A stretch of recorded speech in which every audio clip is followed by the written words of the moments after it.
রাব্বুল আলামিন কোরআনের মধ্যে বলেন, লা ইন শাকারতুম লাযীদান্নাকুম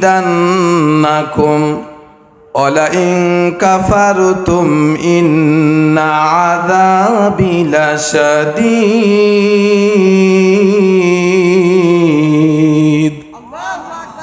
আরো জোরে বলেন আল্লাহু আকবার।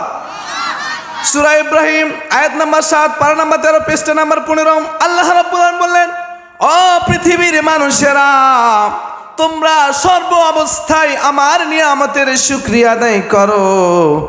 যেই ব্যক্তি আমার নিয়ামত পিয়া নিয়ামতের শুকরিয়া আদায় করলো, আমি আল্লাহ পাক নিয়ামত বাড়িয়ে দেব। আল্লাহর নবী বিশ্ব নবী রাহমাতুল লিল আলামিন নবী মুহাম্মদুর রাসূলুল্লাহ সাল্লাল্লাহু আলাইহি সাল্লাম হাদিসের মধ্যে বর্ণনা করেছেন, আমার কোন উম্মত যদি একবার সুবহানাল্লাহ বলে অথবা আলহামদুলিল্লাহ একবার বলে, মা তামলিউস সামাওয়াতি ওয়াল আরদা, আসমান এবং জমিন পর্যন্ত যত ফাঁকা জায়গা আছে আল্লাহ পাক নেকিতে পরিপূর্ণ করে দেন। সম্মানিত উপস্থিতি, এটা হচ্ছে জান্নাতের বাগান।